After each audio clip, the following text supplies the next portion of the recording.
Hello and welcome to Prem. The guest of the pod. Thank you so much for accepting the invite to come back. Uh, My pleasure, uh, Rahul.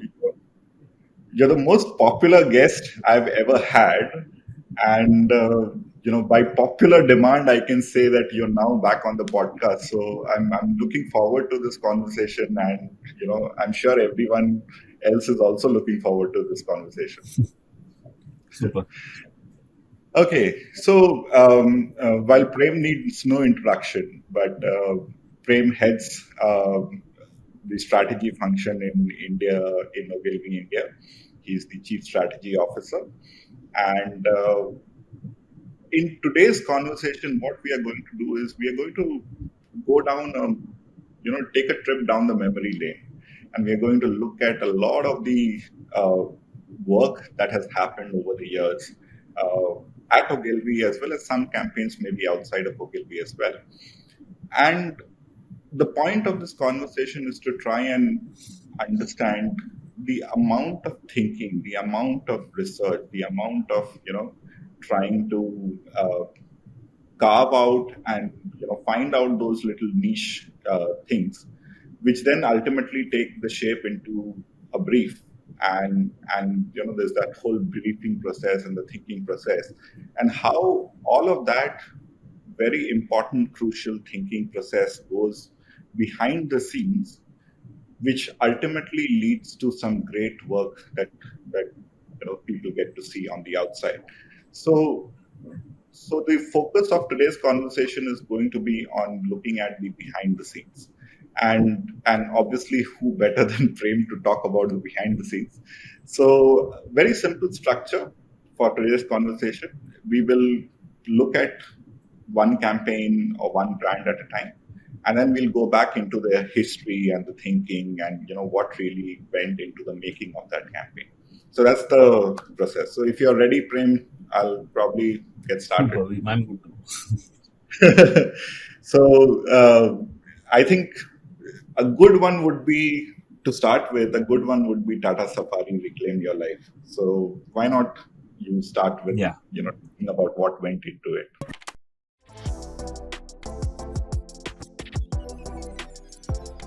I just thought we just talk a little about an overall thing. Yeah. And I think what we're going to talk about largely is, first of all, it's just not me, it's Ogilvy. So some reflected glory for sure, but that apart. I think many of the campaigns we're talking about went on to become long-standing platforms for the brand. Right. So this work that we did at a point in time actually stood the test of time, sometimes 5 years, sometimes 10 years, sometimes 15 years. And sometimes I think the importance of doing that one thing right and taking time for it may actually reduce a lot of time and iteration that we get into later. Because if you put the effort, and you don't know when you're cracking it, to be honest, right? But you just have a sense. But if you make the effort and the intent is to crack something great, and if it works well, hopefully, and then it actually reduces time as you move on. So the importance of this work is actually, while it seems like it takes time, it actually saves time over a period of time. It's only in that phase that you may be taking a couple of months to do it or whatever. At a broader level, meaning with everything that's happening today with AI, and I'm a great fan of AI, by the way. I'm not one of those people who thinks it's, meaning if you work with it, I think it's quite amazing. Yeah. But it also poses the question on then what do we bring to the table? Whilst we are going down memory lane in some ways, actually I feel today if I go to AI and if I'm prompts arise, it does give you some really potent territories for brands to occupy. There is no denying that, right? Correct. But then, in a way, I also look at it as a tool that actually pushes us to get better. So I think it will certainly become the killer of mediocrity. Yeah. And it has the potential to elevate our own thinking. And I feel many a time the difference is in understanding human beings and the nuance within a territory or a space, which actually comes from stories and conversations. So AI may be a great start point, but doing this work, I think, really embellishes it and helps you get to the not so obvious that AI will also throw up in any case. And Yeah. the AI may be a start point for you to dig deeper to find something. So that's the second point that I was. So first was, if you do it right, it actually saves time over time. Yeah. Two, if you do the rigor and meet people, you're able to bring the human nuance and the insight into the game, which elevates it above what AI does. And otherwise, why do they need us at all, Yeah. right? So that's the question. Yeah. Uh, and of course, in today's time, there's also the complexity of digital, which we'll come to later, right? Yeah. Yeah. Yeah. So broadly, those were some things that I've been thinking about as to so what's the importance of these pieces of work. Yeah. Um, Now we'll go back to Also, Safari where you said I should start. Yeah. Okay. also the role of the creative in the entire process, Yeah. because ultimately, you know, a brief is not what the audience gets Yeah. to I've see. always said the brief is only as good as what the creative make of it. If Correct. they don't find it inspiring enough, useful enough, clear enough, simple enough, then even if you have the greatest brief, it is pointless because then the output doesn't reflect the brief. Yeah. And I have a similar funda with the word insight. Anything that's useful to get to a great creative solution that solves a client problem, I am happy with it. I'm not Yeah. fussed about it being crafted this way or that way. It could be a product truth, it could be a consumer observation, it could be a personality definition, or how you articulated the consumer. Sometimes it might just be an insight, as in the way we typically call it insight, right? So, Yeah. yeah, but the importance of this is it has to be useful to creative people. Otherwise, I don't know what we're Yeah. doing with it, right? Yeah. Yeah.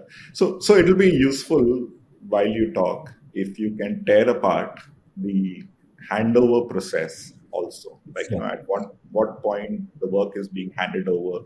And sometimes, the magic is actually coming from the creative, absolutely. uh, There are and lots of times that happens. Yeah. there is absolutely no or very limited Yeah. contribution that we can make. No, and we must understand, meaning while we tell these stories linearly, they tend to be messy. Uh, Correct. and anybody who says, A happened, then B happened, then C happened, then D happened, uh, is perhaps saying it either to string a proper narrative, like sometimes I do, or it's not entirely correct. So it is a bit messy. So I think we should be open enough to that. And that's how the creative process is. You don't know where what idea comes up. And I think Kawal, who used to be my boss, once told me that, our job is to increase the probability of a happy accident. And I think that was very well put. Uh, Yeah. so, yeah. Yeah. It's great to see Woom celebrating 10 Yeah, years, yeah, of course. and that too in a grand fashion. So Yeah. hopefully, in the next couple of episodes, we'll have Naveen and Kaval, or Yeah, you should some. try and get them because done some iconic work. Ogilvy after Ogilvy both. So yeah, Yeah. Awesome, Prem. So on that note, let's start looking at Safari. the Safari work.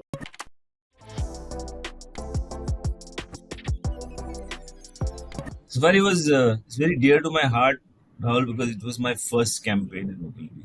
It Okay. was when we were a very small planning team, and it meant a lot to us because I think somewhere that campaign also helped creative people feel that planners can sometimes be useful. uh, but yeah, so it's an interesting one because when I joined, and that actually it was the relaunch of the Safari with a Dicor engine, and Okay. the client brief actually was the new Safari with a more powerful engine, and the creative had actually cracked work. So everything was done. So I had nothing to do basically, but I was, and the value of sometimes not being under any stress, I feel is a great thing. And we'll come to that towards the end, which is um, so I was just loitering around the office, and Ajay Napi was a servicing guy, and he was telling me we were doing the safari campaign. Somehow, when we got chatting, something was bugging him, and we got chatting, and we said, "This is right, but this is perhaps not solving the problem." And I asked him, "So, what's it?" So, the client in one of the conversations actually told us, "Actually, I don't need advertising to sell the safari to the tier 2, tier 3 India." You know, the guys were looking for these big cities because at that time there was only two vehicles. There was a Scorpio and the Safari. So all the Lal Batti, the politicians, the second, the businessmen, they have a choice between this or that. So either they'll buy the Safari or they'll buy the Scorpio. The moment they see a new Safari, they anyway going to consider it. So there's no way that they're not going to look at it, even if they look at the Scorpio. So I don't need advertising for that. Actually, they said the incremental growth would come if they got urban switch city dwellers. People who typically consider a sedan, corporate executives, to also consider the Safari.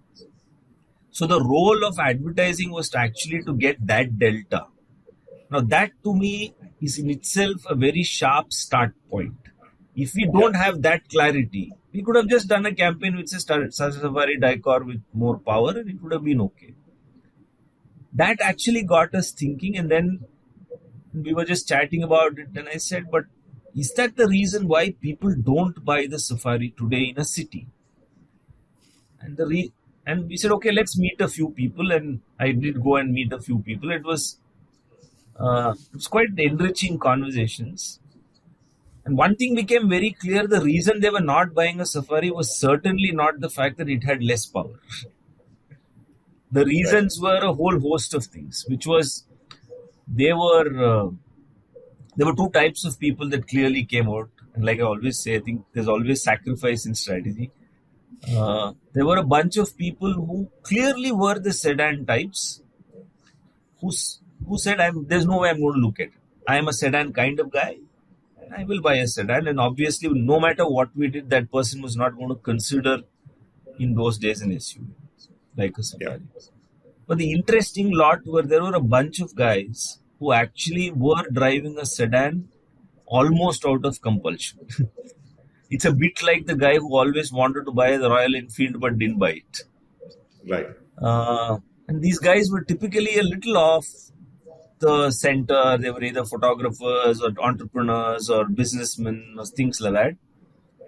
And for them, the sedan was क्या करे यार practical है, meaning wife says why waste money, parking is a problem, etc etc is why. But you know what, deep down I'm actually an SUV kind of guy, was the feeling that they spoke about. And a lot of Right. them spoke about, you know, if they had, if they just followed their heart, they would have actually just bought a Safari and not the car that they were driving. And then I was chatting with them and I asked them, what would it feel like if you were to stand next to a guy in a sedan at a signal? So let's assume it's an expensive sedan, as much as what would you feel?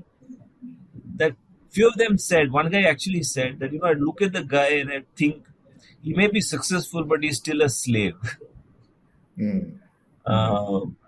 मैंने ऐसे in Hindi he said वो अभी भी boss का ये करता होगा, but मैं तो अपना मर्जी का मालिक हूँ. That was what he said. Mm. And and a lot of these conversations came up about, it's not rational. There is a deep desire, and in that conversation, it was very evident that there was a bunch of people who would have actually wanted to buy a Safari, but didn't because of all the rational, practical reasons. And what the Safari stood for was actually the life they would rather be living, Right. which was, a lot more freedom, fun. And then when I came back and we were chatting, and then I dug a lot. And, this is the luxury of time perhaps one had in those days. But so there was a book that I had read before, which is called Importance of Living.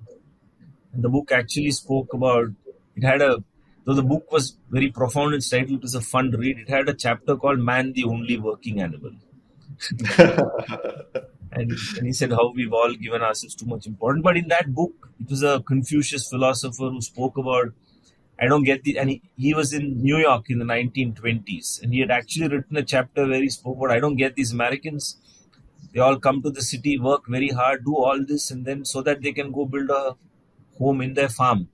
So I said, then why did you leave the farm in the first place? So all of this came together and all of this stuff. And then I did brief the creative guys. I actually went back to the creative guys and I told them, I know you have some work, but I think there's something more potent sitting here. I narrated the stories, gave them stimulus. In fact, I might have that brief. Oh, wow. Let me see if I have it. Okay, so this was the brief. Tata Safari can double its volume if corporate executives who currently prefer a sedan MUV chose a Safari, a SUV. What do people want?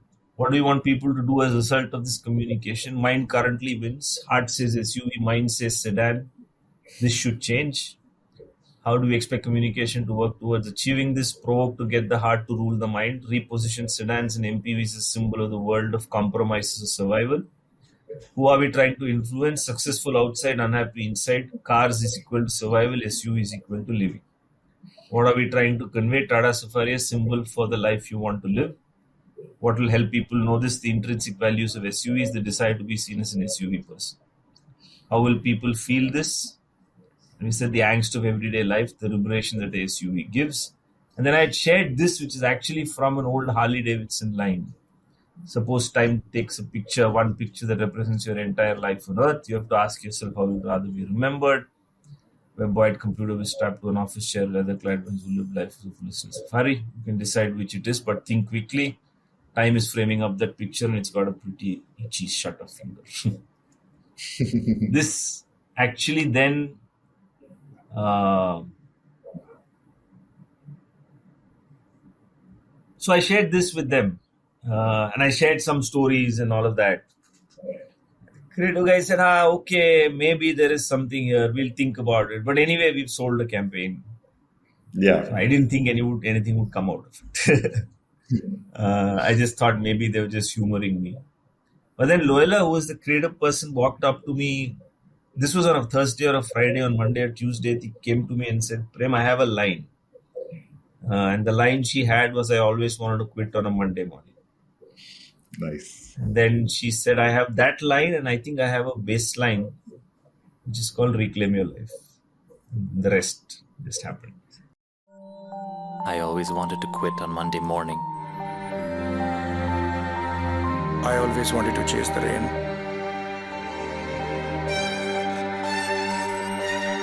I always wanted to swim with the whales.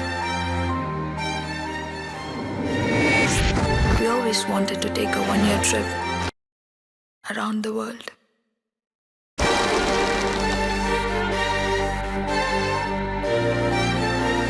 I've always wanted to. Always wanted.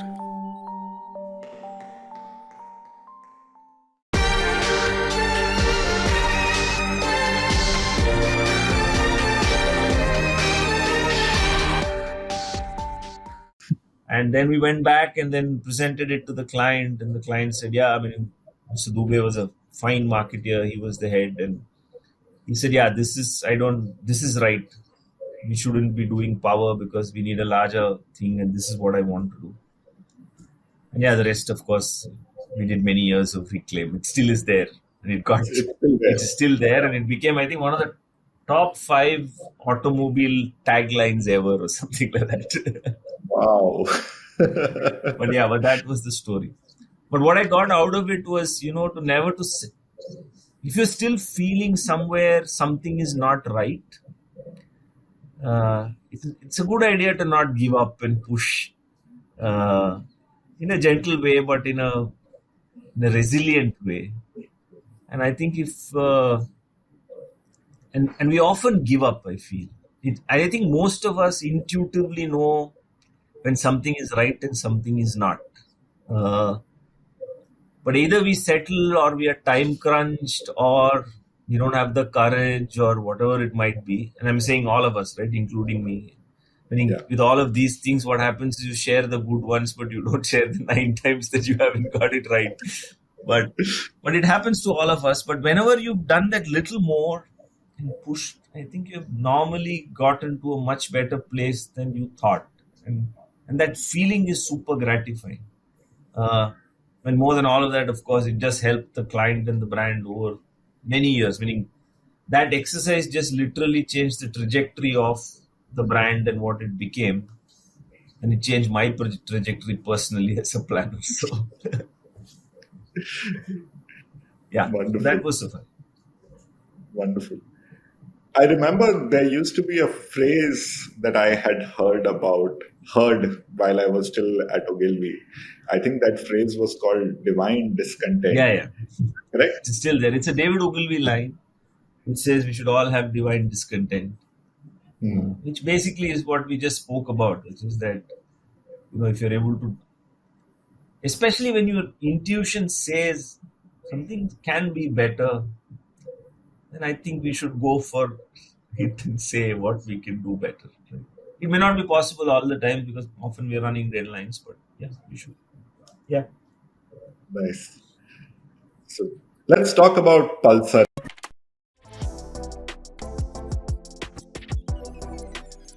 So Pulsar again was actually at that time Bajaj used to issue a brief to 2 or 3 agencies for every campaign.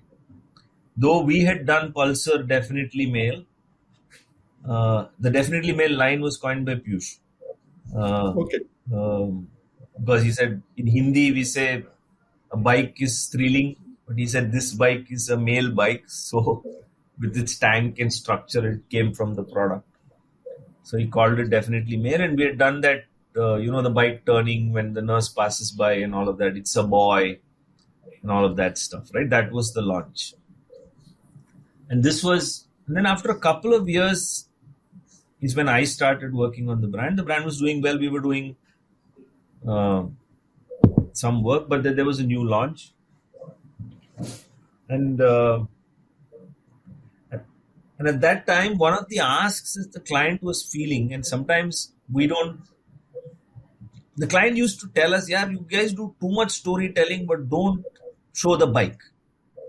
It's a classic, client thing. And usual agency response is, "Arey yaar, what is this client? Usko hamesha product dikhane ka hai. What about storytelling? This, that, and the other." But perhaps we weren't really understanding what they were trying to articulate. Then, of course, Rajiv had a word for Rajiv Bajaj, which I have heard later from other people. I think he used to call it demonstrivity, which is a great creative way to demonstrate what the product is. But these were all in retrospect. So when this pitch brief came, we had this background. Albert, I think, who was my servicing partner at that time, told me, see, one of the things they feel is we just don't focus enough on what the product can do. But Definitely Mail is there. So it was the pitch. So I went and spoke to some consumers. And one of the things, perhaps in both these cases, Rahul, they were not these big formal researches, right? I had just gotten a research agency I was talking to them. There was no moderator. I just asked them to recruit the right people. And then I said, I'll go hang around with them and talk to them. So it was an easy conversation, not so much a formal research, or it didn't come from somebody presenting a research presentation to us and then we decoding from there. This was all just us doing primary work, going and meeting people firsthand. So I went and met some of these guys, and I'll never forget two characters who I met, and that symbolized Pulsar in the audience to me. One boy told me that when he spoke in Hindi and he said, "Saab, मैं कैसा है मालूम?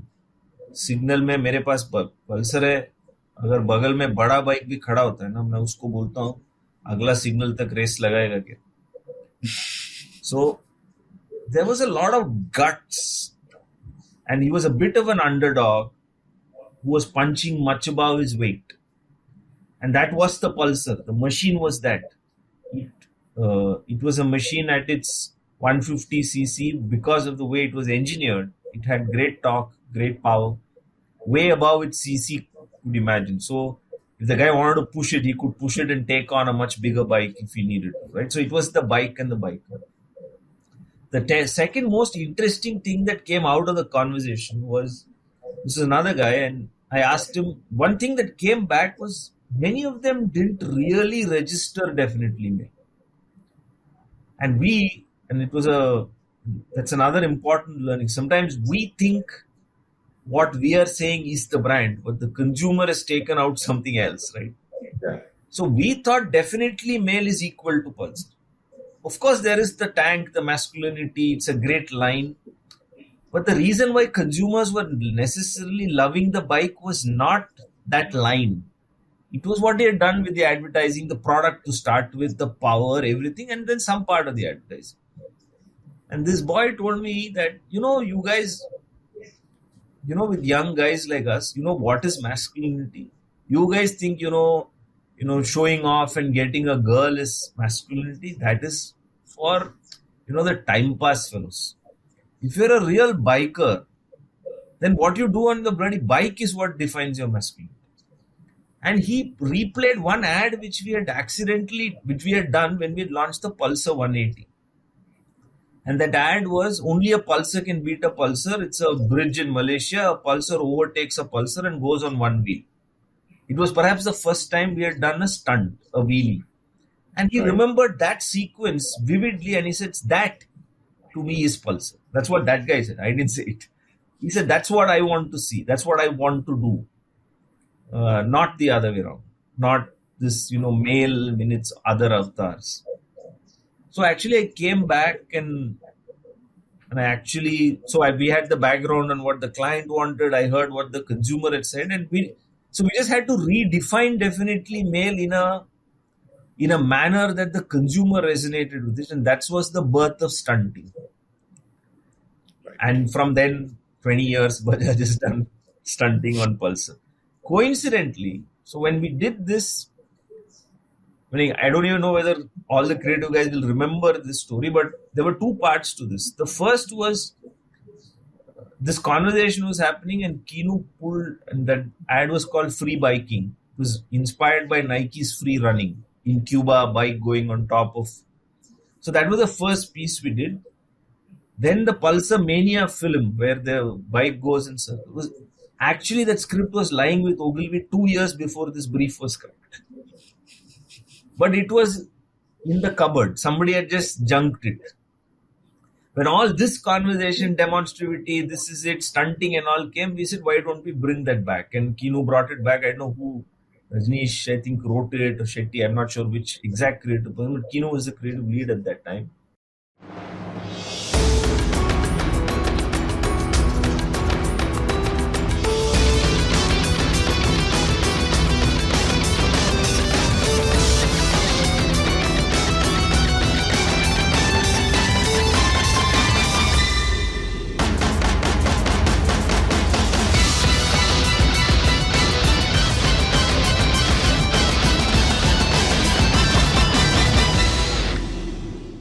And this script was actually brought back. It was called Bike Ballet. And it was lying there somewhere. And then that film actually was such a hit that it set the platform for Pulsar being on stunting forever and ever after. That was the story of Pulsar. Beautiful. I want to touch upon, one of the points you mentioned, because these days, planners going out and having a conversation with real people is something which seems to be a disappearing reality. And there is almost a culture of either you use the research which has been provided by the clients, you rely completely on it, or you supplement by doing some online desktop research. And there is merit to everything. But I just wanted to hear from you, what is your view on on still going out? Like, why does it matter so much to go out, speak to a few real people in the audience, and even if it is unstructured, it doesn't have to be very formal. Why is it so important, and what should be the way, what should someone keep in mind if they are feeling a little bit of resistance to doing that? Yeah, meaning, I'll tell you why, Rahul, first, and I'll tell you the challenges that are there today, but why we should, despite that, do it. The single most important reason we should do it is that more than ever before, we don't know our consumers. See, meaning, when I say that, I've heard this famous line that Nitin Paranjpe of Unilever once said, which was, we are middle class people serving middle class consumers. Okay, but many of us are not that anymore. Let's not kid ourselves, right? Our audience and us are certainly, we've got more and more distant. Meaning, somebody like Piyush could do what he did, or many of the great creative people of that era did what they did because they lived a life which was very close to the life of the consumer. We may have started there, but we've all gotten so distant, and on top of it, all these labels, millennial, Gen Z, etc., are all distracting us from what. Meaning, first of all, I don't know why those labels exist, but in an Indian context. But even if they exist, a millennial or a Gen Z could be in small town Tamil Nadu or UP. The moment you put that English label to them, it seems like it's one urban metro kid. So to me, the most important reason why we should still go meet people is, I think, the people who are creating the work today are not living the lives of the consumer. And the distance has increased even more in the recent past. That's point number one. Point number two, of course, one can say that, there is, they are expressing themselves on social platforms and you can act. Absolutely, please go ahead and do it. But we must also be careful to not assume everything that they put out is the way they live. Correct. So to me, going and meeting people, you must do all the secondary work. Like I've always done, I look at work, I'll look at some secondary study. Today I might look at what's happening on Instagram, all of that. But I have always found it useful to go and meet people for two things. One, I really know who the person is and what their lives are. Two, we are all biased by a lot of marketing and advertising thinking. And the consumer may be engaging with that category often in a way more simpler way. And then you realize what you're trying to communicate is either too complex or completely dissociated with what the consumer is looking at. So just that reality check, I think, is very, very useful. That's why I think it's great to meet consumers. Three, if done well, the best stories come from consumers. They don't come all the time. I'm not meaning for every 3 pieces of work that we do, you may get in one of them if you happen to be if you either you have a great moderator or you've managed to take the time out and meet people. But you do get some fantastic stories that become springboards for creative straight off. Like we spoke about the Hindu-Muslim story in Red Label and so on and so forth. But sometimes consumers can tell you such honest, deep, truthful stories that become superb inspiration. So to me, which is why I feel it is still important to go back to consumers. Also, the last point that comes through is it also tells you where your brand stands with them currently. So these 3-4 things, I think, is why I think it's very useful to go meet consumers. The problem is there is a time crunch today. There are 20 things to do. There is also, the brand idea and then many ideas that you may need. All of that is still real. So you may not do it on every brief, but certainly if the brief is anywhere close to significantly impacting business, or the most important brief in the year, or the brief that's going to change the positioning of the brand, things like that, I would always encourage planners to step out and meet people. In some clients do encourage this and then still do that. It's reduced. You're right. I mean, it used to be way more than before. It used to be way more before than it is now. But I think if the client does organize those things, please make the effort to go and meet those people, and meet those people in their environments, not in your environment. Calling people into a room and talking to them with four others, it's so unnatural. There was this guy who did the Got Milk campaign, Ani Jacobson, and he had done one session for us as a moderator. He spoke a lot about, body language, not asking questions, power equations, never sitting at a level above the consumer. That's a whole new theory. I think whole new science, which I think is the art of moderation itself is a skill. And some of the best researchers do it well. So, yeah. But I just think you should do it. Another big barrier is, the art of moderation. As in, the moment someone is actually keen to do some real consumer work and meet a few people, there is a barrier that I have also noticed, which is the barrier of trying to think too hard and come up with a long discussion guide, and in the conversation trying to ask 100 questions. The other person is tired as hell, but your questions don't end, which is a very classic situation. And I remember, one research which both of us had attended long ago. I forgot which city that was, but one of the things you had done was you cancelled out one of the respondents who had been selected, and I understood why you cancelled it out, and he was not the right profile. So if you were to give a small little tip for planners who are who first understand the importance of it and now they are keen to do it, what are those 2-3 things which they should keep in mind, which will help make the process easier, at the same time more effective for them to be able to do the research? Okay. Some of the things, Rahul, that I have found useful, I'm sure there are more qualified people to do this than I. But I think the first 10 minutes of the conversation with anybody is critical.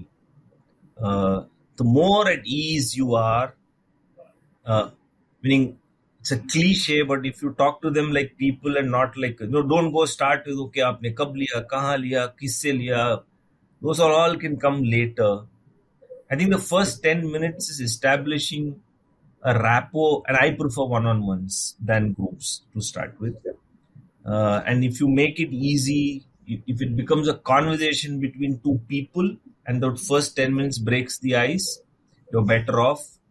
And I'll tell you what the signs are is when people stop calling you sir or aap and go into, depending on age, is a dost, bhaiya, beta, whatever, then you have crossed that line where now they will start sharing what they really feel about things. The couple of other things that work for me is I share first before I ask them to share. So either I'll talk about, depending on the category, what I'm doing. I'll either talk about what I know or don't know, or my home, or and I think keep putting your vulnerability on the table first automatically opens the gates for people to put their stories out there more openly. You are close, but you want everybody to open up everything about their lives to you. It's a very lopsided deal, right? Why do we expect people to do that?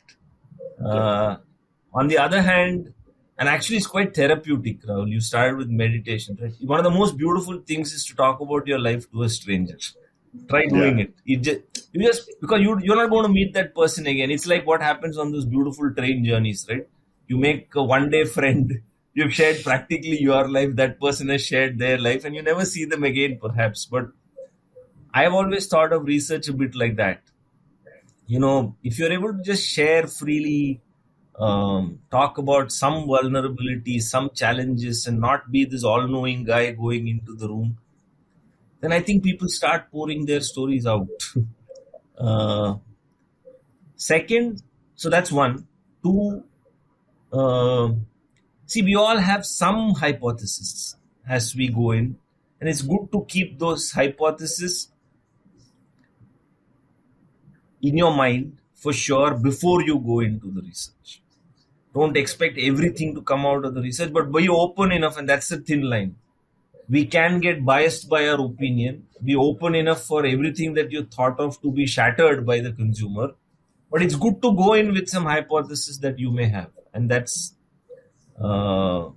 quite useful. Three, never read out a set of questions, one after the other, one after the other, one after the other. Like, this white chaining with consumers beyond a point is death, because they get really bored and puck out. What they impulsively and intuitively say is often what is on top of their mind. The last thing is, if you can get them to share some instances, stories, behaviors, vis-a-vis, ask them the what if questions. अगर ये होता तो आप क्या करते, you'll never get the real thing. But if you ask them, what did something like this happen? What happened when this happened? Tell me about this home that you went to, or your own home, or something that happened in your life. I think people's behaviors and stories tell you more than hypothetical situations that you may be throwing up in a questionnaire. So, mota-moti, these are 3-4 things that have worked for me broadly. Wonderful, wonderful. It brings to mind, this book that I read some couple of years ago. It's called The Mum Test. It's written by a founder in the startup world, absolutely desperate to survive, and in the process, getting the product wrong, and then learning how to talk to people, and one of the things he did mention was that don't talk about the future. Go back into the past and ask them to narrate the real stories and the real experiences. And that's probably a much richer space to learn from than trying to hypothesize. Yeah. Beautiful. So let's talk about the next campaign on our list, which is Ceat, Streets are Full of Idiots. And, if someone was to look up on work, they'll find my name being credited for this study. I had absolutely no role to play. I was only the case study writer. So on that confession, why don't you talk about how this can?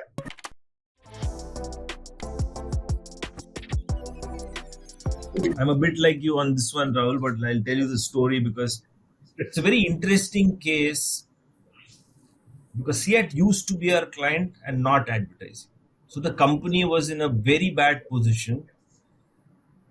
And Aarambh, who's the current CEO, had just taken over as CMO. Albert again was the servicing guy, and he told me, Prem, there's no business. But it's a very nice client and they're trying to revive themselves, so let's go and meet them. The lesson I learned from it is to, sometimes it's damn important. Meaning it's a great thing for you to invest in something and at that point you may or may not know whether this is going to become big, not become big. But again, follow your gut and say, okay, and often it's because of the person on the other side. If you know the person on the other side, it's a very nice person, which Aarambh absolutely is. And Aarambh had reached out to, I think, Albert. I went and I actually recommended Center of Gravity to do some research. This was my only contribution to Ceat at that point in time. And they started the journey. Ceat was a four-wheeler company, trucking company, born tough and all of that, and they decided to reinvent themselves as a two-wheeler tire brand. And they had zero market share, literally, zero. They set up a plant, they invested in the plant and started the journey. And I think Aarambh would have said, okay, I think we need a two-wheeler campaign. And when that started, I wasn't exactly on the brand. I think Kamal may have been, but Vivek Kakkad and Apur Sehgal were there on it. That much I remember. Apur was a servicing guy for sure. And Kakkad was the creative guy. And he came up with Road is Filled with Idiots. I mean, like I say, I'm talking inside planning and not necessarily whether a planner did it or a servicing person did it. So, and Kakkad came to it very intuitively because the product was a bike tire, Indian roads, and the proposition was grip. And then he just came up with this Road is Filled with Idiots. If you see the first Road is Filled with Idiots campaign, it was done on a very threadbare budget. I still remember Vivek coming back and he was literally weeping because he felt such a powerful idea he was not able to execute it with the gusto with which he would have wanted to execute it, right? But the power of that thought was so bloody strong that even with a not so great execution, it just hit home. And the Road is Filled with Idiots and grip just then became history, right? And that thought, so the brand then, from there we came to safety as the brand's thought.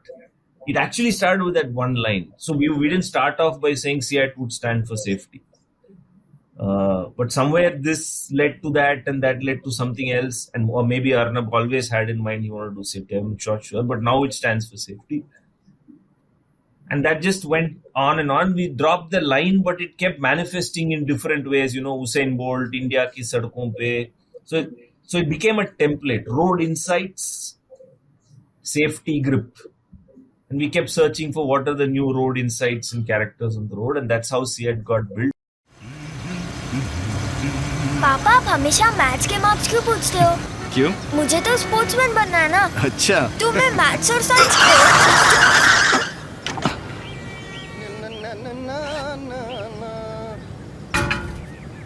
क्या है? गड्ढा नहीं दिखाई देता है क्या? अरे चल चल. The streets are filled with idiots. Reason why Ceat Tyres come with advanced polymers and angular tread design for superior road grip. Ceat Bike Tyres. And today it's the market leader. It beat MRF. It sits on 35 odd share in the two-wheeler segment. Very great credit to the client to not let go of something great. Great credit to all the creative teams and the people who came after to not jettison something that was working and yet evolve it, keeping the core the same. And yeah, that really helped Ceat over now maybe 15 plus years. And if you look at all three examples we spoke about, Rahul, whether it is stunting, Ceat, stunting on Pulsar, Ceat, and on Safari, they've all stood 1.5 decades now. You may interpret it in 100 ways today. Let's take idiots as a thought. I'm sure you can put it on any platform, any medium, and the idea would still work. Yeah. Same with stunting. You can do Hajar content, which resulted in Pulsar Mania, Pulsar groups online, etc., etc., etc. So if the idea is fundamentally strong, then of course there is an onus on us today to then how do we take it into culture on platforms, culture on ground? How do we blow it up? How many pieces of content we can create? Because maybe people are not going to watch, meaning what those TVCs that we are talking about today may have a one-day shelf life, but the thought doesn't have a one-day shelf life. And it can be manifested into many things. The only point of difference perhaps is that there were thoughts in the earlier eras that, were very only TV friendly.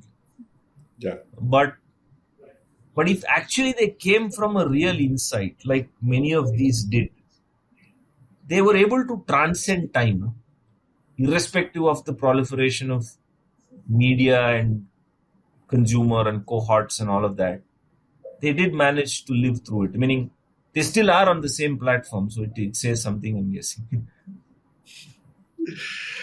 I had a huge eureka moment while writing the case study. Firstly, I got trained in writing a case study, and thanks to Guns and Kaval and Naveen and all, Yeah, I remember those days. Yeah. made me write it 25 times or more. but but there was this huge eureka moment of a transformational feeling that I felt as a planner.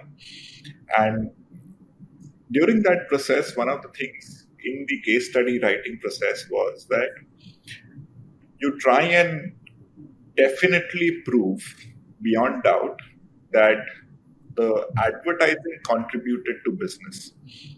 And, there was such a long process of okay, we have this data. Maybe there was something else going on. Right? Maybe the pricing was lower. Maybe this was changed. Maybe that was changed. And it was such a beautiful feeling to get at that point. Because this campaign helped improve trade relations for Ceat as a brand, which was struggling with its distributors. Yeah. It gave them an advantage when it came to negotiating pricing with trade and getting shelf space, and all those contributions were all being triggered off by this one campaign. So it was absolutely remarkable to see how a power of a great idea can absolutely. Awesome. So on that note, let's move on to Clinic Plus.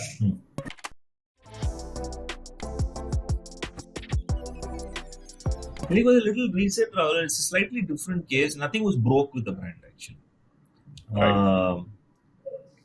And it was always a mother-daughter brand, and the core benefit was strength. The client at that point, Deepika Ban, who now heads Tata Consumer, was our client at Unilever then. And she called and said, and the brief was, nothing's broke, and it was a low brand. But I'm still calling for a pitch, so if you don't see anything, but something is feeling amiss in the way it's all panning out, I want you guys to give it a shot, but unless we know we're at the absolute right space, I don't think there's a need for us to shift. So you give it a shot. If you guys get it, then maybe. Otherwise, we're happy with where we are. Things are not broken. However, there were a couple of things that came out, which was somewhere the personality of the mother, the emotional connect on the brand was slightly weakening, they said, from their equity studies. But there was no fundamental shift. It was still mother-daughter. The benefit was still strength. That didn't change. So that's where the brief was. So they said some of the emotional equity and contemporariness wanted to be improved.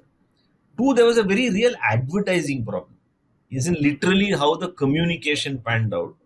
So there was one mother-daughter emotional moment, and then there was this hair strength, which seemed two disjointed parts in the story. So there will be this Sakshi Talwar doing something with her daughter, and then suddenly the daughter's hair will get stuck in some plant, and meaning like you didn't know where A and B met, and it was a very tricky one because strength in relationship and strength in hair are not necessarily linked in an obvious way. So okay, we said we'll do something, and this actually came from a single. Russell went and did quite a few interviews, but Russell actually brought one clip, and that clip literally, I think, won us the pitch. It was one consumer clip, and it was this mother talking about her upbringing in her household and how, she was like maybe small town Maharashtra, I think, if I'm not mistaken. And she spoke about, what it means to be a girl and what it in small town India and what she had lost out on, and how there was still a lot of patriarchy and lot of expectations on what a girl should do, should not do, where she can go, not go. And she said one line, and that one line was, the only thing I want is for my daughter to be stronger than me. That's it. And that became the center point of the thought, which is the core insight on the brand is the fact that mothers want their daughters to be stronger than them, and they want to raise them as these strong, brave kids, right? That was it. That one interview, that one line, and we briefed Anurag. And then Anurag's genius took over, which is, again, about knowing the consumer, right? And I don't think, and sometimes some things are destined. Like, I don't think anybody else could have cracked that campaign except Anurag Agnihotra. Because Anurag really understands A, the consumer, B, his command over language in Hindi, its ability to do that, and of course his genius in the way he thinks. And sometimes I've learned a lot in some of my conversations with Anurag. Like when you go brief him, he would say, but Prem, this is not how these girls think. This is not how those consumers are. And that would be debates on many of the lines he wrote. So if you go and see the first Meri, Beti, Strong, the Mother's Day film, you'll recognize it. And he wrote, and he cracked something beautiful, which was, he said there is a hair plaiting moment between every mother and daughter. And we were talking to 8, 9-year-old girls, not 14, 15-year-old girls. So his understanding of what is the difference in the life of a 9-year-old and a 15-year-old was also important. At a planning level, we left it at mothers want to make their daughters stronger, which itself was a great springboard. But all the nuancing after that is creative. The hair plait movement, so then the analogy between strength of hair and life lesson on strength, the nuancing of the daughter, the intimacy between the mother and the child was all creative. एक दिन अपने पैरों पे चलना, माँ से ज्यादा strong बनना। माँ थोड़ा डरती थी, तुम मत डरना। माँ थोड़ा कम हंसती थी, तुम खूब सारा हंसना। माँ से ज्यादा स्ट्रॉन्ग बनना। माँ हाँ कहती थी, तुम ना भी कहना। माँ से ज्यादा स्ट्रॉन्ग बनना, स्ट्रॉन्ग बनना, स्ट्रॉन्ग बनना। जो मैं नहीं कर पाई, वो तुम करना। माँ से ज्यादा स्ट्रॉन्ग बनना। एक माँ ही बनाती है अपनी बेटी को डर से स्ट्रॉन्ग। क्लिनिक प्लस, तुम स्ट्रॉन्ग हो। Then, of course, it's been on a great journey for 6 years now. The brand's again been on that, and then we've done 2-3 pieces on Daughter's Day. The advertising on the brand has been that on, and we're able to do functional stories also. Like, if the isme anda hai, and we are still able to do that in the same syntax of the brand. So yeah, I mean, quite an amazing. I mean, to me, the two outstanding pieces that stand out in that journey was when Russell came back with that consumer interview and that one line. And then when Anurag took the way he interpreted that into creative and stuck with it over years, I think both were quite remarkable, I think. While I was there, one of the things which kept blowing my mind was the rich conversation that used to happen between the creative team and the strategy team and the business team around the brief. And, that is also something which, if you could talk a little more about it, because, the world seems to have moved, at least this is what I've noticed a lot in Southeast Asia, that those conversations are fewer and further in between. The brief process is something which is becoming a lost art. And what's the right kind of mindset that a strategist or a business person should go into with the briefing when they are entering that conversation? Yeah, it's an important thing, actually. Like, the brief is only a document, right? The briefing is a much more... And the other thing, Rahul, I was telling somebody was asking me the other day, at many levels, the planner's job is the least stressful job in an agency. Relatively. I'm not saying there's no stress, but certainly we don't have the stress that account management have or the stress that the creative guys have. So I've always felt one of your jobs is to reduce the stress of people around, because you have that luxury. And you can reduce stress in many ways, but the first thing is to not walk around like you're carrying the burden of the world around you. Right? And John Shaw said it once, but you should be the kind of person that people would want to walk into their rooms. He'll come and say something and go, and then I have to be really content with what to do, right? So I think just it's not just at the end of the day advertising, and we have as a planning as a function as the luxury of not getting stressed and transmitting that stress. In fact, I would say our job is to reduce stress in the system, and we can do it in many ways, which is, seek clarity, make things simpler, make life simpler for the client, for the creative person, all of that. Right? So that's, I think, a mindset thing that the first thing I think that I feel we should all perhaps will be better off if we carry it. And I'm not saying it's easy, but it is relatively easy because ultimately the gun is not on your head at the end of the line. If at all it is somewhere in the middle of the line, but you won't die. Somebody else will die in any case. That's one. Two, so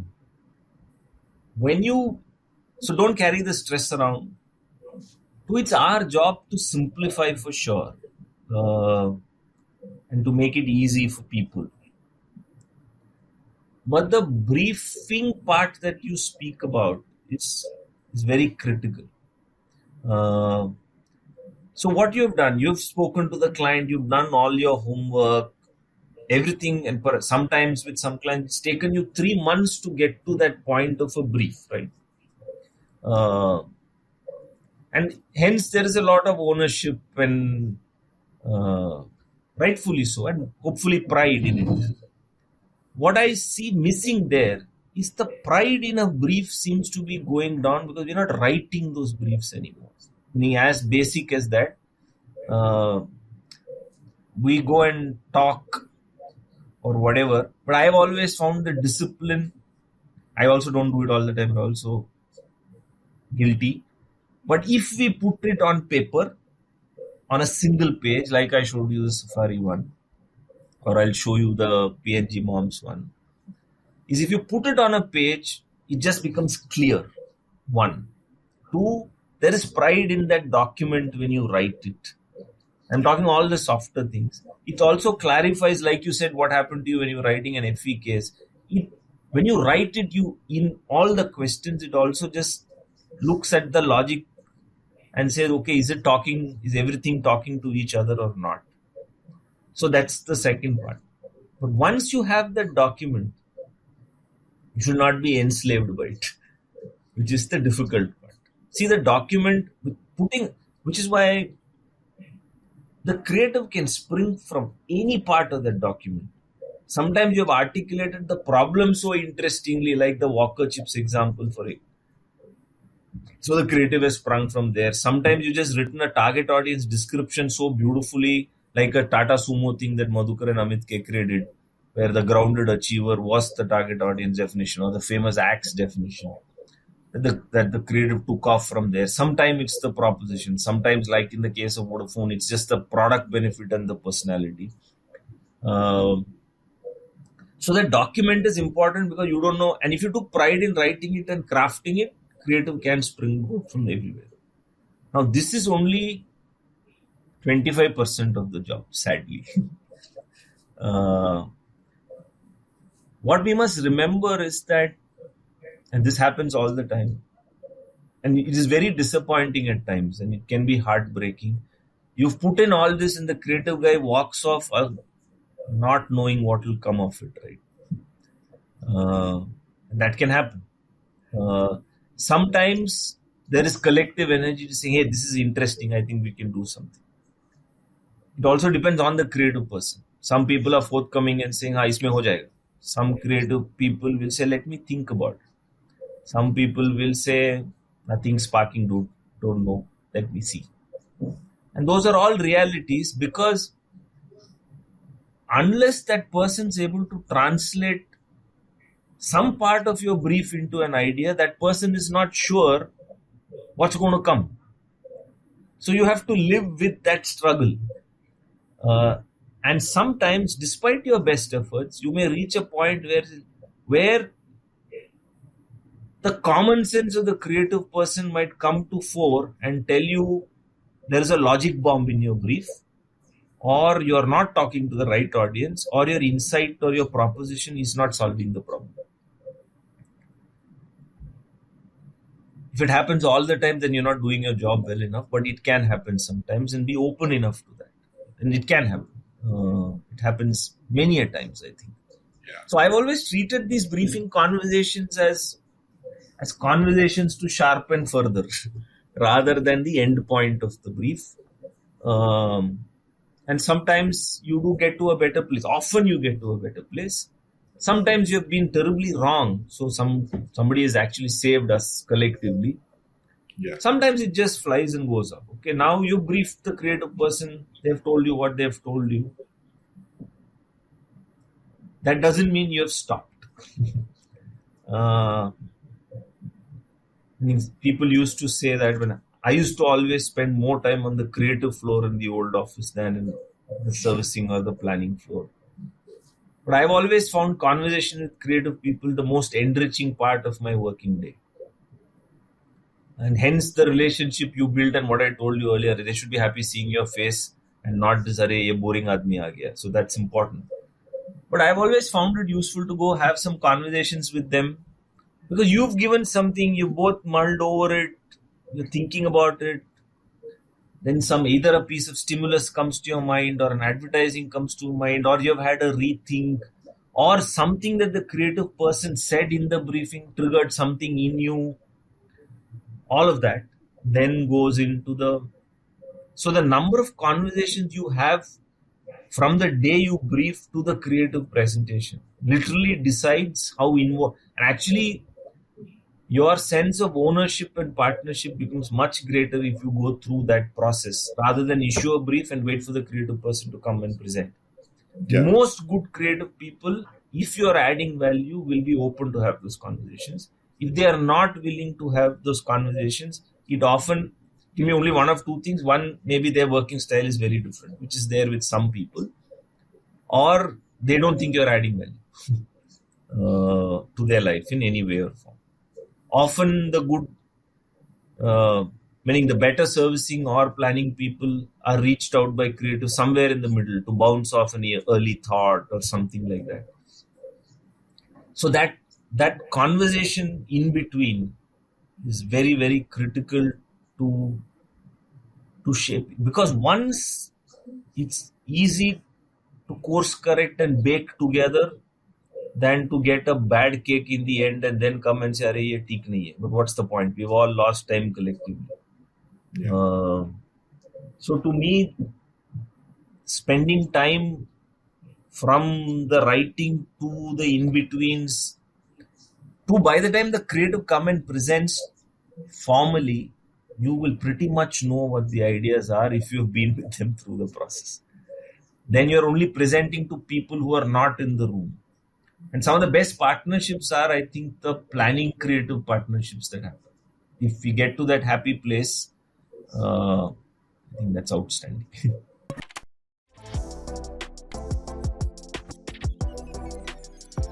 So let's talk Cadbury. I think it's a great example of finding newer insights on a single platform. And sometimes we get bored with propositions, consumers don't. And I think Cadbury is an outstanding case of a platform called Kuch Meetha, which found many, many, many dimensions over many periods of time, over many people. I think Piyush started it. Then there was a time when we did small victories through Pappu Pass Ho Gaya and all of that with Amitabh and all that. Then I think we did 3-4 years of that. And like with all things, it came to a point where, the client. So because we were going deep penetration task into small town India, the advertising had become a bit massy. And then the classic struggle of brands like, hey, but are we losing aspiration? We've built a lot of relevance and connection. Are we losing aspiration? Are we looking like, thoda, not so modern? Are we connecting with the youth? All of these came. And that is when I think we did the Shubharam campaign. The Shubharam campaign actually came from this is one of the cases where the campaign came from a piece of research. So actually there was a study done on Meetha moments. Quantum, I think, had done the study. And hidden in one of those slides was this auspicious beginning, which I think Madhukar pulled out as a potential possibility to do a campaign. The story on that is interesting because there is a piece of animatics which the world has never seen, which was actually an absolute red preview, terrible film. Because we literally took Shubharam and it became, some song and dance about Iloman and a black cat and Diya Bujjana and all of that. I don't know how we did it, but we did do it. It's lying somewhere in the hidden cupboards. But then I think but the trigger was strong of auspicious beginning and youth and all of that. And I think that triggered, I think we found the magic in Shubharam, and Manoj Shetty did that campaign, outstanding campaign. And I think he just managed to, actually I think they were written as shorter films that actually became the main campaign. So it wasn't the big thematic. Again, the messy process of creating. There was one thematic film and there were smaller moments. And I think Hepsi spoke to Manoj and she felt there was power in those small. And I think the power of the Shubharam campaign was those moments. The boy and the girl in the bus stand, the old lady trying her jeans for the first time. I think that really sparked Shubharam, which then became iconic and we ran it for 2-3 years at least. Excuse me, क्या आप अपनी dairy milk का एक छोटा सा bite देंगी? क्या मैं आपको जानती हूँ? तो मेरी माँ कहती है कोई भी शुभ काम करने से पहले कुछ मीठा खा लेना चाहिए, काम अच्छा होता है.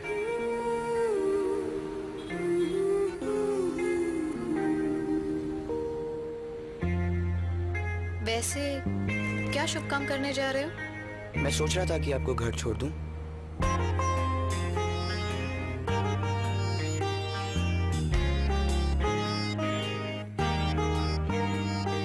शुभारंभ, कुछ मीठा हो जाए.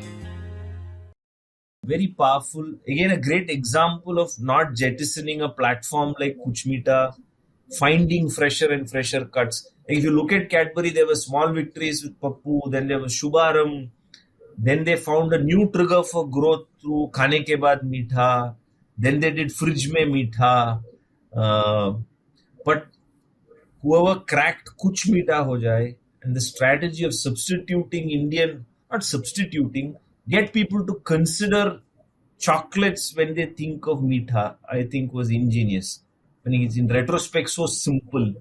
But then all the contemporization and the cultural nuancing of it, I think, is a great example of sustaining a brand over many years and finding newer insights. A bit like Red Label, similar story. Meaning you did crack Hindu-Muslim, then hospitality melts hostility, but then you were able to find what is the new hostilities that the brand could tackle over many years. So that, I think, Cadbury was a great example of that. The other one that stands out for me from that stable also is what we've done with 5-star, because it used to be Jo Khao Kho Jao, Jo Khaye Kho Jaye, which was lost in the taste. And Ganpati was telling me actually that, and we were kind of hitting a roadblock with Ramesh Suresh creatively. So we said, what next? And we actually went and met consumers to understand why did they like Lost in the Taste of 5-star, Jo Khaye Kho Jaye. And they actually said, in all this crazy schedules and everything running around, that, those few moments of, completely logging off and doing nothing with 5-star is bliss. And literally from there, do nothing came. And then, of course, now you see do nothing as Valentine and nothing coin and blah, blah, blah. But I think it centrally came from that understanding of what is so powerful in lost in the taste of 5-star, and then not taking that proposition and building on top of it. Like Cadbury, both 5-star and CDM are great examples of, holding on to something that's really worked and either elevating it or finding new dimensions of it. Often with great big brands that have stood the test of time, there's always something hidden in the history of the brand, in some piece of advertising, or it's just, about finding new dimensions to a proposition. So those two are great examples of that. One of the themes in all the work that we have discussed is the longevity of the platforms. These are platforms which are rich. And absolute kudos to the marketeers who have chosen to remain with the platform, because another trend is that, a new person joins in and the first thing you want to do is self-destruct and come up with something new. And if you want to elaborate on maybe what's a good sign that you should probably just stick to the platform or something. More often than not, and I think it's on both sides. Sometimes, meaning like with any new person, which is why, the success of a platform actually holds you from the barrier then to shift so easily from it becomes very high. And it goes back to the earlier point that we made that, if you invest and cracks, and you won't know it when you're cracking it, but you will know it in year 1, year 2, that this seems to be doing really well. And in the history of every brand, you will see 1 or 2 campaigns like this. And if those have happened, then, the propensity to carry on with it becomes high.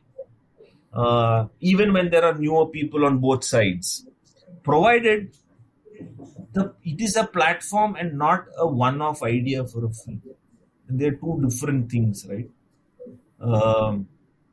Everything we spoke of had the ability to have a life of its own across platforms, across many years. They were universal. And when those are true, I think unless, somebody is in a kamikaze mode, more often than not, you can find something. But the important thing, like we spoke about Cadbury or Red Label or any of these brands, is our ability to find newer insights or observations that help you do new stuff within the same space. Sometimes it is time to get rid of it when there is a fundamental, your proposition is completely irrelevant to what you want to say now. Then you are in trouble.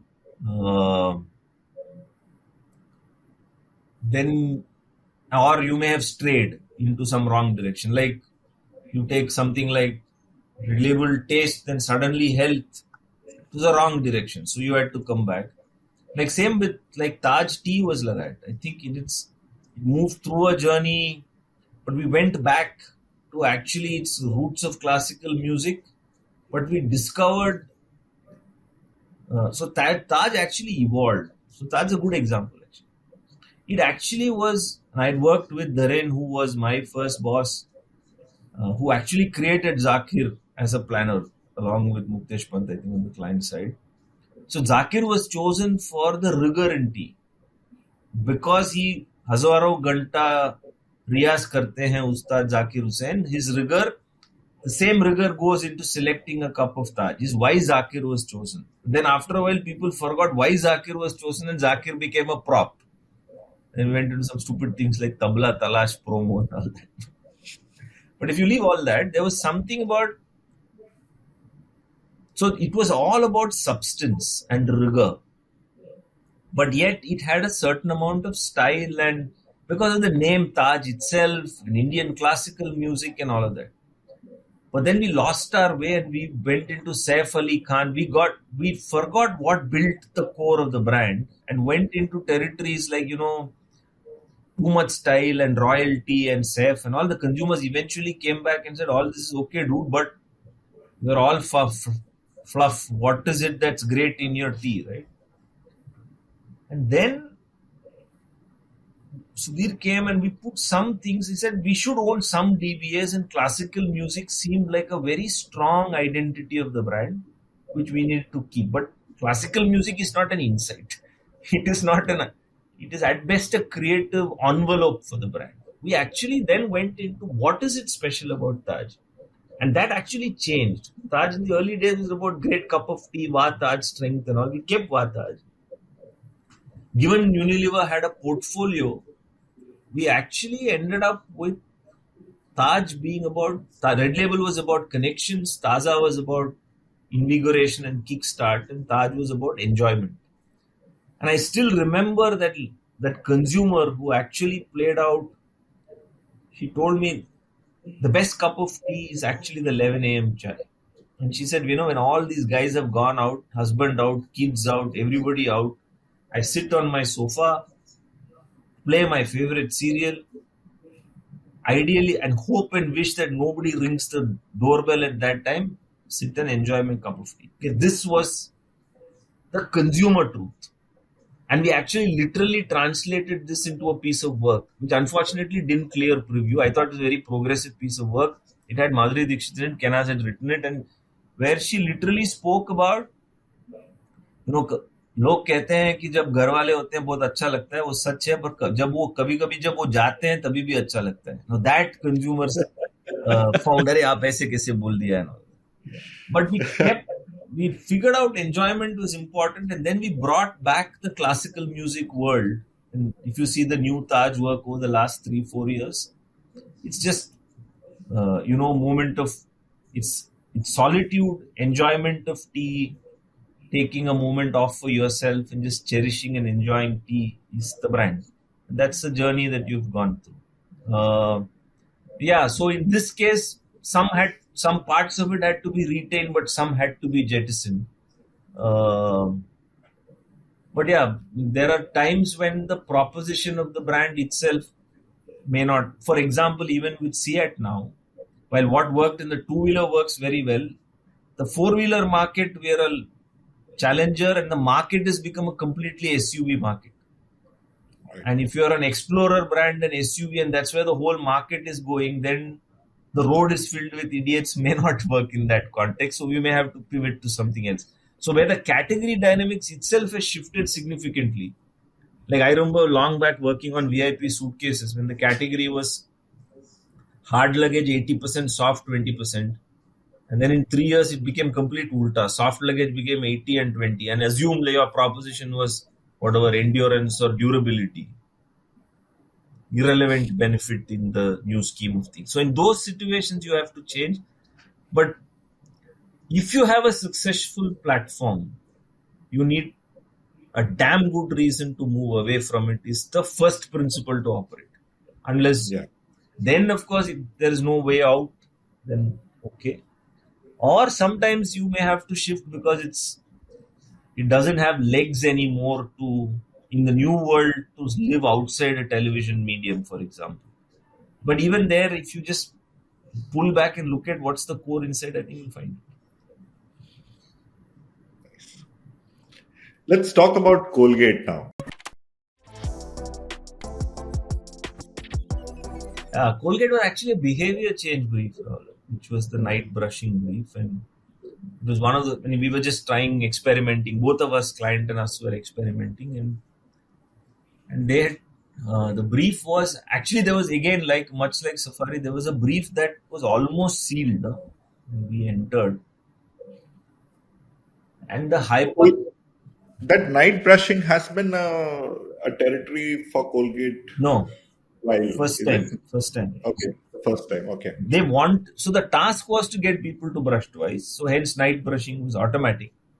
But the biggest thing was why weren't people brushing in the night?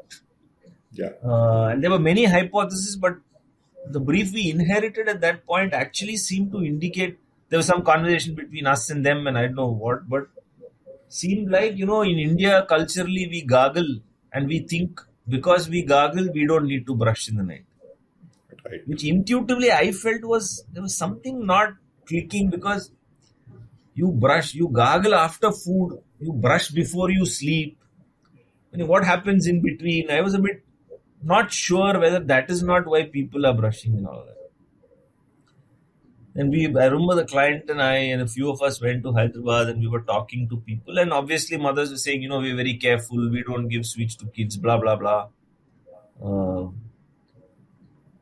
And they said no. And the thing is, everybody knows that it is good to brush twice. At least the urban audience we were talking to knew that. But in reality, nobody bothered, brushing it. Either bhul gaya ya kya farak padta hai, kuch hota nahi, blah, blah. So we were looking at this was actually came from that cue, habit, reward, whatever. So what is the cue that, and then when we were talking, this slipped out of a lot of them, despite our best efforts, either my husband will come back from work or some bachche ka birthday, something will be there. कुछ ना कुछ तो होता ही है, और रात को खाने के बाद तो मीठा होता है. So basically we said there seems, and we all know the sweet, in retrospect we know the sweet tooth habit that all of us Indians have. After food we all like popping one meeta thing before we sleep, and that actually is, so we said our enemy is sweets in the night. And then Harshad came up with that ingenious line, which was, are sweets the last thing you put on your teeth and not paste?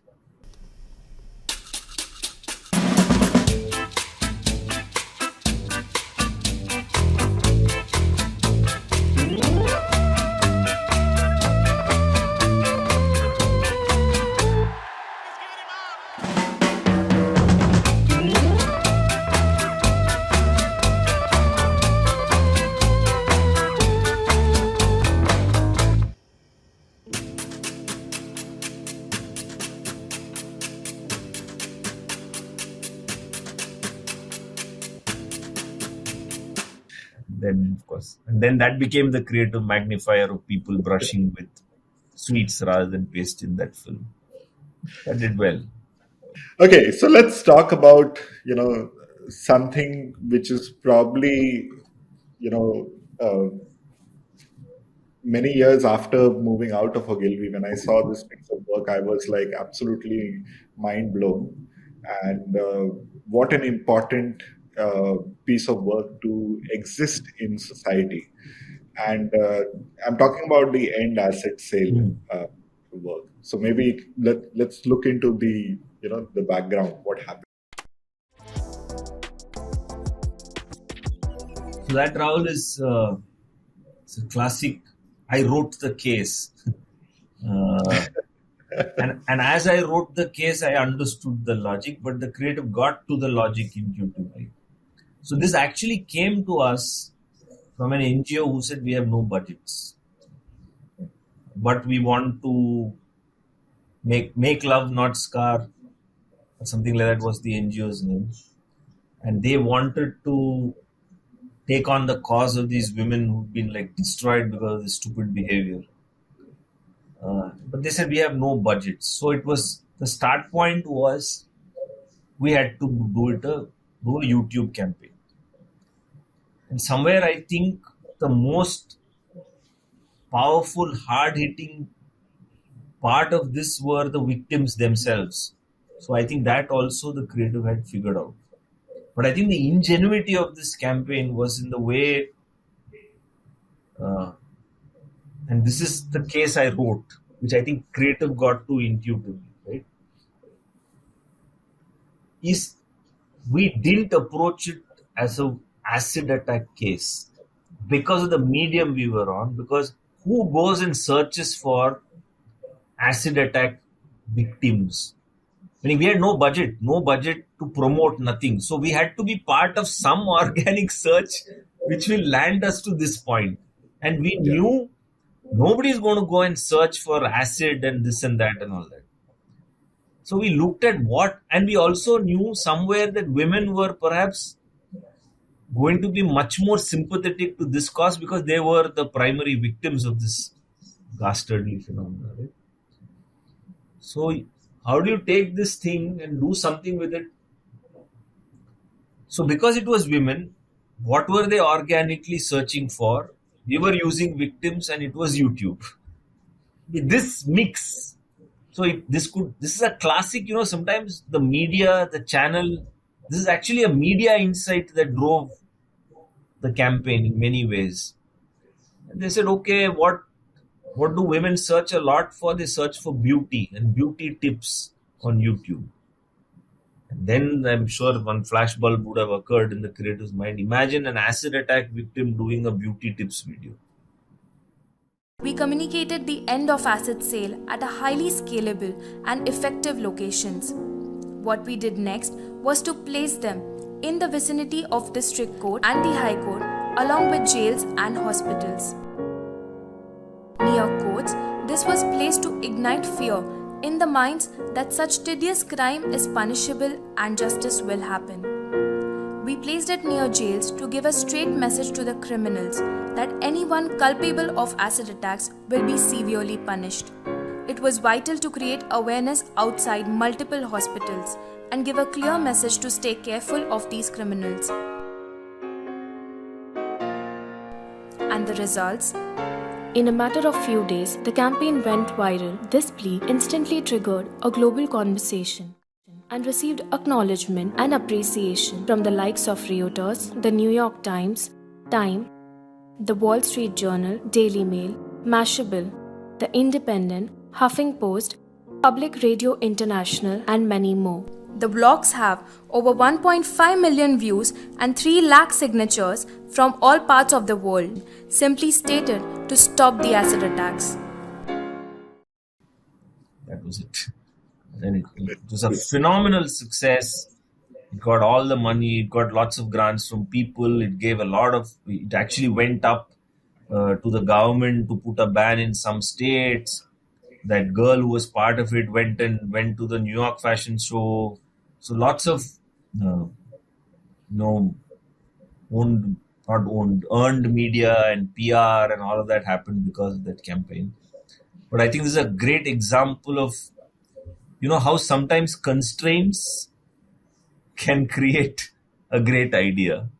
I patched this logic together when we wrote the case. But I think creative would have somewhere intuitively come to it. Yeah, awesome. So, since we are on these social, campaigns and media involvement-led campaigns, let's talk about the next one, which is the Cadbury's, generosity campaign. So there are two where I think we've used. See, the SRK campaign itself was a celebration piece which won everything. I think was ingenious because I think somewhere the brand platform of generosity was there, and we were in COVID, just around before COVID. The idea started. We said there's no point talking generosity. We have to do something. I think that doing was an important part that came from planning and client. Here, we have to do. We don't want to just say. Then we looked at what do. And the what do during COVID was who do we need to be generous to? And I think somewhere we came to traders, I think, who were selling stuff and they were the most affected. And I think then Sagar and Hemal came up with the idea with Sukesh on the SRK piece. And then of course, technology, AI, etc., etc. Yeah. This was that. But the couple of pieces that came squarely from social insights, and which a lot of us are doing now, Rahul, to varied degrees, I mean, all younger planners for sure, are again trying to pull out something by looking at what's going on platforms and saying, is there a potential? So we did a piece called The Purple Heart with Cadbury. This actually Meta reached out to us, and that's how it happened. Is if my brand stood for generosity, what can I do that connects to youth and on platforms like Instagram and Facebook? And one of the things that was most ungenerous was the amount of trolling that people do against everybody. And we said, as a brand that stands for generosity, can we do something against these trolls? in a Cadbury way, not in a rebel way. So we said for every one of those roles, we would put a purple heart to show solidarity to that person. And that's how that campaign emerged. Priti, you're on. Yeah, I'm ready.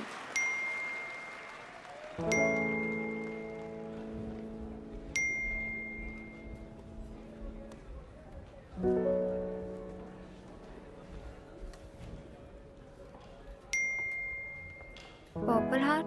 अब से नया rule है, तब तक purple hearts भेजो जब तक trolling रुक न जाए. Let's kill it. Yes. इस फ्रेंडशिप डे पर्पल हार्ट दो, दोस्त का साथ दो. Again, it's a great example of a brand proposition's reflection in culture on the platform and working with the platform owner to create something like a purple heart. So in today's world, perhaps there are 2-3 things from it. One is the brand platform itself, but how deeply do you understand culture on the platform? And then are you willing to work with third parties, whether it's the SRK one where there was Rephrase AI, which is an AI company that did the personalization, or here it was Meta itself who helped us create the Purple Heart. Those are the new dynamics of how the world is moving. It's become a lot more partnership. It may be with a commerce platform. It may be with a social media platform. Similarly, with the Silk Secret Message one, the insight is human. The manifestation is very technology and social. The insight is kids have a crush, but they don't want their parents to know about it. So how do you do something as a brand during Valentine that stands for love, for people to communicate without their parent knowing? And that's the secret message. So every time you scan the pack or on a hoarding, it would let you send a personalized message that only your loved one would know, that for anybody else it's just a regular thing. So secret message came from there. The other powerful thing that's happening today is because of technology, people like Rajneesh, who heads our technology function in Ogilvy, you're able to think of way more ideas that are about engagement, where people are willingly engaging with the brand on something or the other, whether it is this, all of the Cadbury examples, or what we do with Coke on Joke in a Bottle and Sprite, a Thumbs Up Biryani. These are all, and I think today a creative person is able to imagine stuff that, and if you can imagine it literally, you can do it today. But in the process of thinking, I think what we may need to do much more of is, one is, of course, not new look through the funnel, which we all have to do, but also look at what insights exist along the funnel for creative to play with. And we've been trying to do a lot of work off late to, take 2 weeks to understand, for example, how does beauty for 18 to 22-year-olds manifest on Instagram, and pull out 10, 15 Uber insights from it to see, okay, is there something? Like, beauty is way more authentic. It's way more vulnerable. Back of pack is front of reels today. Like, how do we take all of this and build stuff around it? Is the direction in which we'll go. We all know this, Rahul. I think Tom Roth spoke about it in an article recently on the one big and the many littles. So the task for all of us to input into the many littles is also becoming important. So all that we spoke may be the bigs, which are important, and hopefully when you get it right, they will stand you in stead for a long period of time.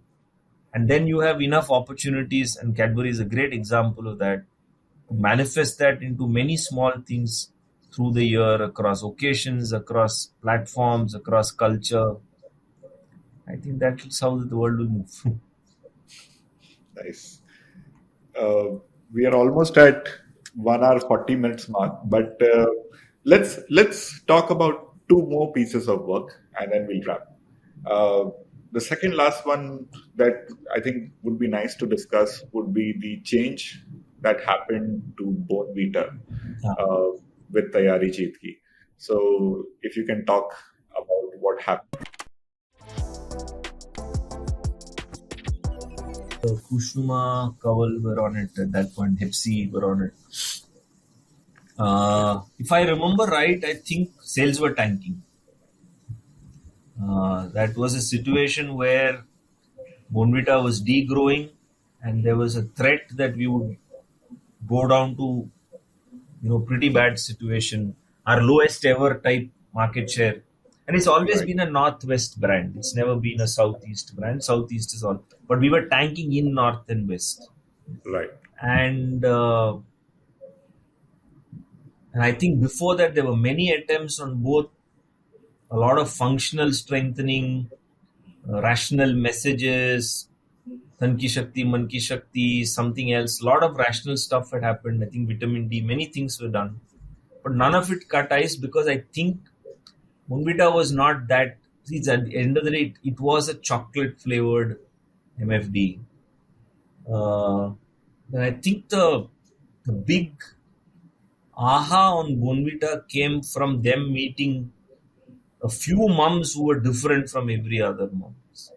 And they were striking that balance of, not being a hardcore tiger mom, nor being a fully indulgent jaake kuch bhi karo mom.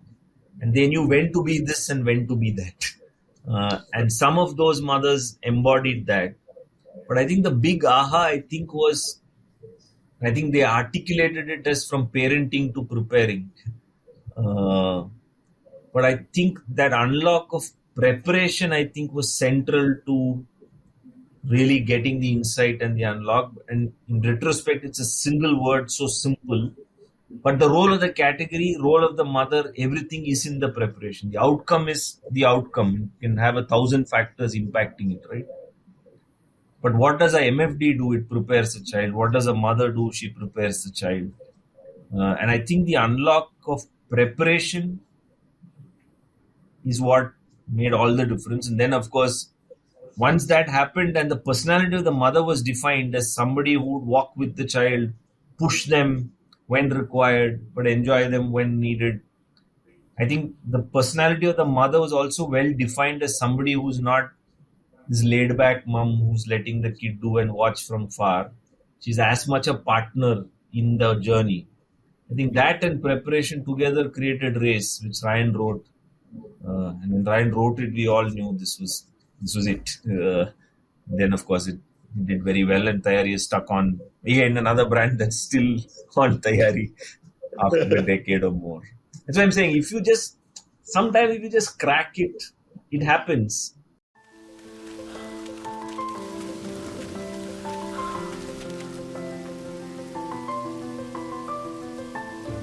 मेरे बेटे को जीत की आदत तब लगेगी जब वो मुझे हराएगा, तब नहीं जब मैं उसे जीतने दूंगी। आखिर आदतें ना एक दिन में बनती हैं ना आसानी से, और ये बच्चों को घर बैठे नहीं सिखाया जाता। तो जिस दिन वो मुझे हराएगा मैं जीत जाऊंगी। सिर्फ एक माँ अच्छी आदतों की अहमियत समझती है, इसलिए मैं उसे रोज बॉर्नवीटा देती हूँ।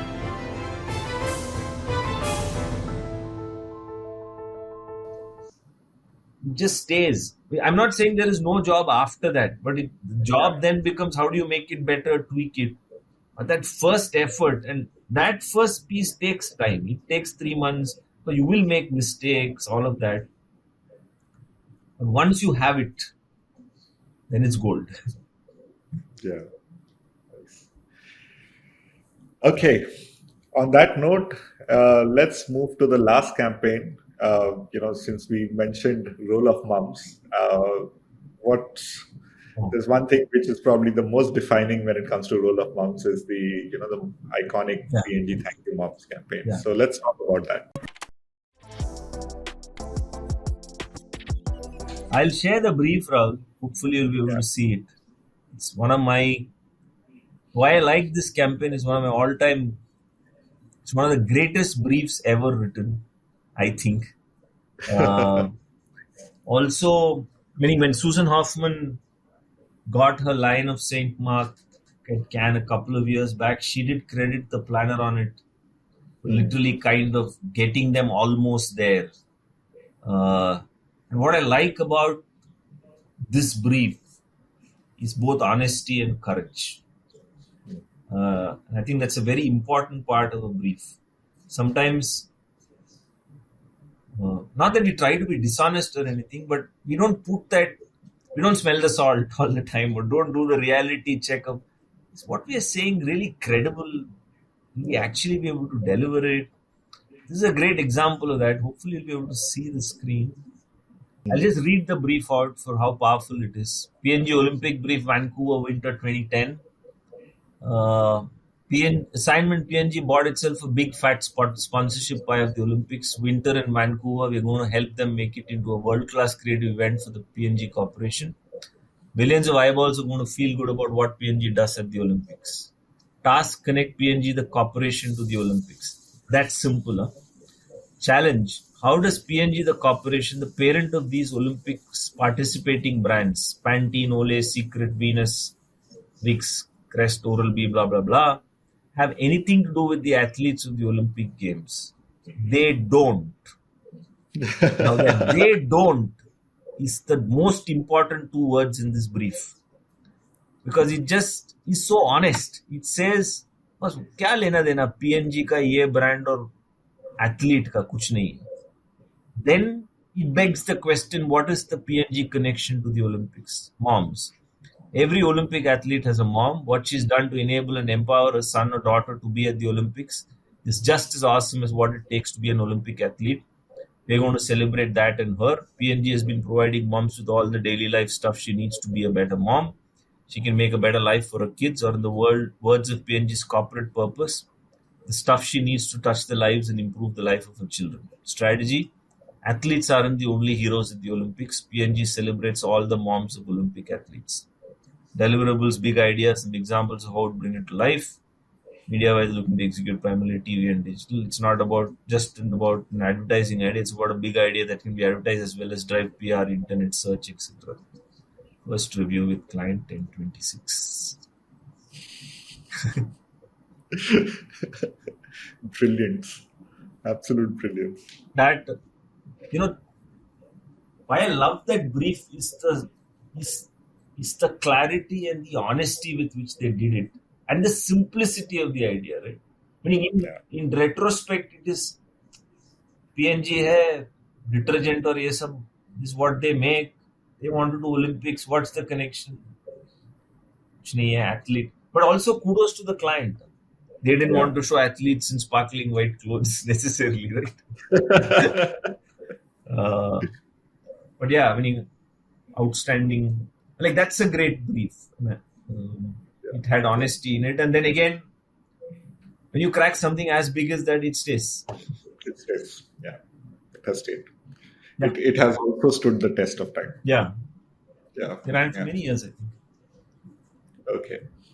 So, Prem, any closing remarks? Because, you've been on this journey, all the campaigns, and how has it kind of shaped you? What light bulbs has it? No, like I said, a few things I'd like to leave behind, Rahul. Now I'm talking specifically planning maybe, but for me, like I said, I've always enjoyed the ride, and hopefully I've never passed the stress on to either client or creative folks. I try my best not to. Keep it simple. Like they said, somebody said, always like and respect your consumer and like and respect your client. I think that's very important. Because then you go into it with a lot more joy rather than, it's a bloody pain, right? I think so I think the frame of mind with which you enter is important. Like we started out, Rahul, it's important not, when you intuitively feel you can get to great, go for it. Don't stop short. I think that's something that's valuable. Take the time, because if you take the time to do the rigor, at that time do everything. Do the number crunching, look wide at things, case studies, what people are saying. And like we spoke about, I have always found it damn useful to go speak to people.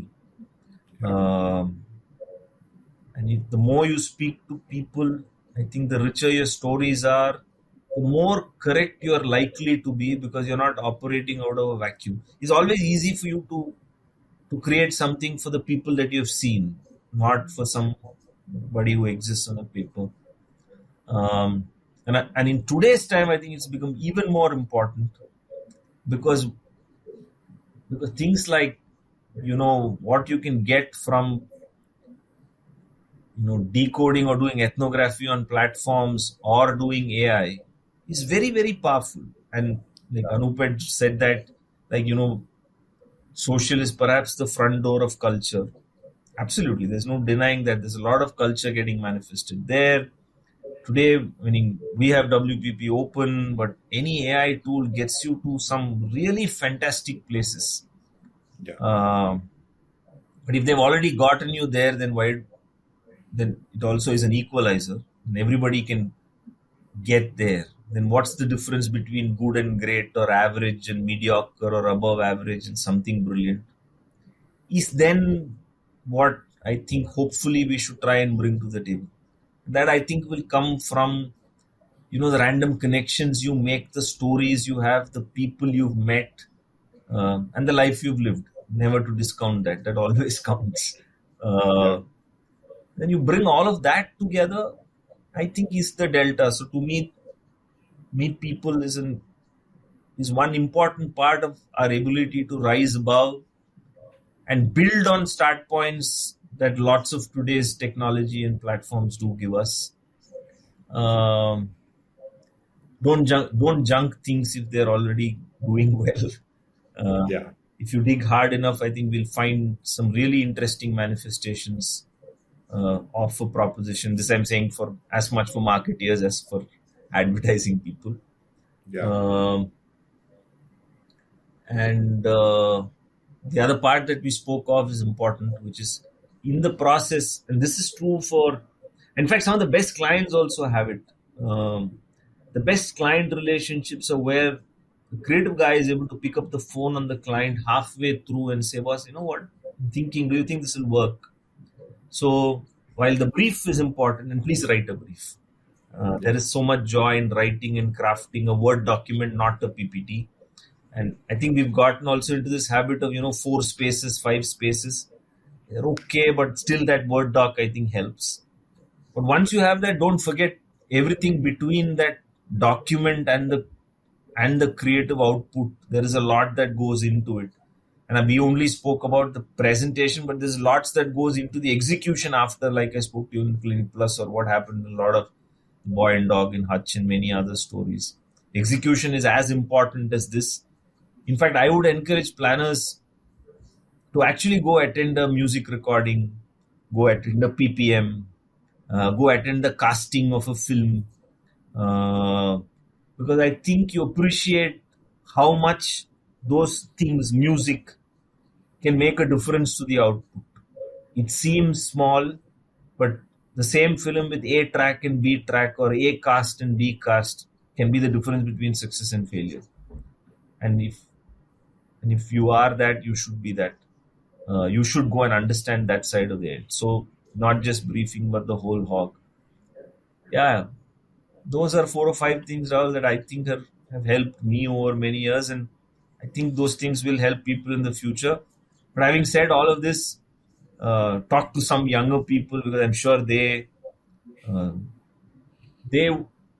think differently. The world they live in is different. The way they approach problems is different, and the consumer is closer to their age than to my age. So I'm guessing they would be better at it than I would be. So no holy cows. All rules are only as good as they survive. Somebody will break it and make it better, and people should. And you know what? Sometimes I worry about, Rahul, that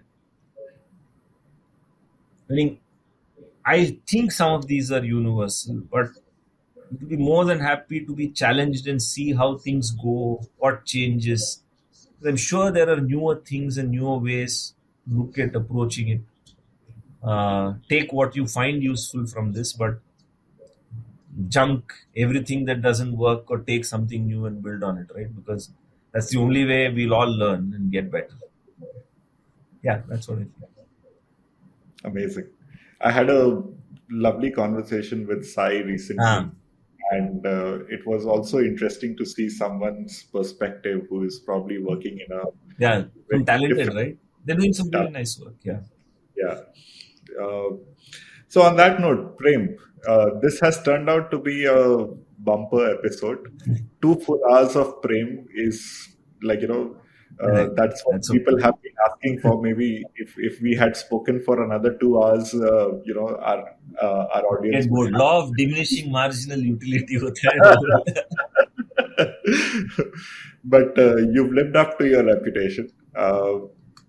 You are known as not just the sharp person, but also the most humble and the most helpful, and also the most loved person in the industry. So Yeah, and I just enjoyed it, Rahul. That's all. Thanks for doing it. You did it the first time, and I after that I would walk into some meeting and somebody would say, "I watched that video," and I was like, "Oh God."